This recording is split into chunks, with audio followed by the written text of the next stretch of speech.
દોસ્તો, મારી ગુચ્છોની મોજ ચેનલમાં આપનું સ્વાગત છે। આજના વિડીયોમાં આપણે વાત કરવા જઈ રહ્યા છીએ કે શિલ્પા ભાભી રાકેશભાઈ બધા માટે શું શું ગિફ્ટો લાવ્યા છે।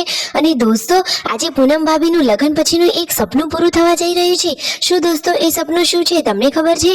અને આજે આ ગરમ પાણીથી તેમના ઘરે શું થઈ રહ્યું છે? તો દોસ્તો, સંજયભાઈને તો અચાનક ગરદન અને નસની તકલીફ થઈ છે, તો દોસ્તો તેનું નિવારણ કરી રહ્યા છે। અરે આ દેશી ઇલાજ કઈ રીતે કરી રહ્યા છે તમને આ વિડીયોમાં લાઈવ જોવા મળશે। આ બધા જ પ્રશ્નોના જવાબ તમને ફટોફટ આ વિડીયોમાં મળી રહેશે। તો મારી ચેનલ ઉપર નવા હોય તો ચેનલને ફટાફટ લાઈક શેર અને સબસ્ક્રાઇબ કરી દો। Full video in life of Thakor channel દોસ્તો, ફૂલ વિડીયોની લિંક ડિસ્ક્રિપ્શનમાં મૂકેલી છે, ત્યાં જઈને તમે આખો વિડીયો વોચ કરી શકો છો। આવી ટૂંકી ચટુકડી લાઈવ લેટેસ્ટ એન્ડ ટ્રેન્ડિંગ માહિતી મેળવવા માટે મારી ચેનલને ફટાફટ સબસ્ક્રાઇબ કરી દો।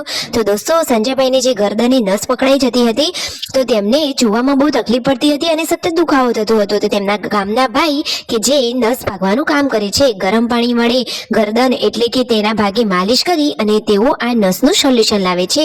તો ફાઇનલી આજે સંજયભાઈને તો કમ્પ્લીટ આરામ થઈ ગયો। વાહ વાહ, એ ભાઈએ તો તેમને ભગવાન રૂપ મદદ કરી કહેવાય, સાચી વાત ને? અને દોસ્તો, આ એક પક્ષી કે જે પડી ગયું હતું અને તે બીમાર છે, તે એકદમ ગંભીર હાલતમાં છે, છતાં સંજયભાઈ તેની સેવા કરી રહ્યા છે। અને વીયુ જોડે ઓરેન્જ મંગાવ્યું, એટલે કે થોડું રસ પીવડાવે તો સારું થાય તો સારું। અને આજે રાકેશભાઈ અને શિલ્પા ભાભી આવી ગયા છે, તો બધા માટે તેઓ શું શું ગિફ્ટો લાવ્યા, કોના માટે સૌથી બેસ્ટ ગિફ્ટ છે અને બધાને ગિફ્ટ ગમી કે નહીં, તેઓ શું શું શોપિંગ કરીને આવ્યા છે, બધું તમને આ વિડીયોમાં જોવા મળશે। અને આજે ઠાકોર ફેમિલીમાં પૂનમ ભાભીનું લગ્ન પછીનું જે સપનું હતું એ પૂરું થવા જઈ રહ્યું છે। દોસ્તો, એ કઈ વાતનું છે તમને ખબર છે? ચાલો હું તમને જણાવી દઉં। તો હવે ટૂંક જ સમયમાં રાકેશભાઈની લાડકી એવી યશવીનો જન્મદિવસ આવી રહ્યો છે, તો ઠાકોર ફેમિલીના લોકોએ એક સરસ મજાનો વિચાર રાખ્યો છે કે આ વખતે તેઓ અનાથ આશ્રમે જશે અને ત્યાં જ બર્થડેનું સેલિબ્રેશન કરશે। રાકેશભાઈ પણ આ વાતથી સહમત છે અને પૂનમ ભાભીને તો ક્યારનો આવો વિચાર હતો કે આપણે અનાથ આશ્રમમાં જઈએ, બધા લોકોની સેવા કરીએ। પૂનમ ભાભી તો સેવાના કામમાં પહેલેથી જ દયાવાન છે અને ઠાકોર ફેમિલીના બધા જ લોકોએ આ નિર્ણય મંજૂર કર્યો છે અને બધા આ સેવાના કામ તરફ આગળ વધ્યા છે। અરે દોસ્તો, સાચી વાત ને, બર્થડેમાં કેક ગિફ્ટ એ તો બધા જ કરે છે, પરંતુ આપણે કોઈને મદદરૂપ થઈએ એ વાત બહુ મોટી કહેવાય, સાચી વાત ને? કોઈના પણ આપણને આશીર્વાદ મળે। તો જુઓ, સંજયભાઈ શિલ્પા ભાભીને પણ કહી રહ્યા છે। શિલ્પા ભાભી કહે છે કે એ તો સરસ પ્લાન છે, આપણે ત્યાં અનાથ આશ્રમમાં જઈ કેક મસ્ત મજાની કાપી અને પછી ત્યાં સેલિબ્રેશન કરશે અને ત્યાંના લોકોને જમણવાર આપવામાં આવશે।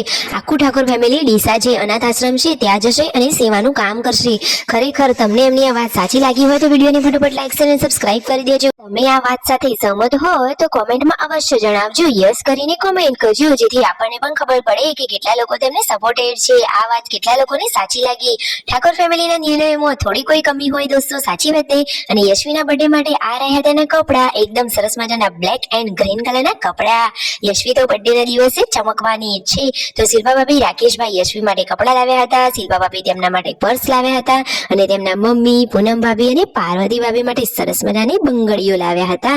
તો જો તેમના મમ્મી તો બંગડી પહેરી અને ટ્રાય કરી રહ્યા છે, તો એમને બંગડી કેવી લાગી છે, તેમને આ કલર ગમ્યો કે નહીં? અરે દોસ્તો, તેમના મમ્મીને તો ગ્રીન કલર તો ફેવરેટ છે અને મિતાંશ તો સરસ મજાનું રમી રહ્યો છે। અરે સૌનો લાડકો, એને જોઈને આપણા ચહેરા ઉપર ખુશી આવી જાય, સાચી વાત નહીં? અને આજે સંજયભાઈ બનાવી રહ્યા છે સરસ મજાનું એકદમ દેશી ચટાકેદાર મસાલા વાળો પુલાવ, તો બધા જ લોકોને આ પુલાવ બહુ સરસ પાયો અને બધા લોકોએ મોજથી ખાધો। તમને આ વિડીયો કેવો લાગ્યો?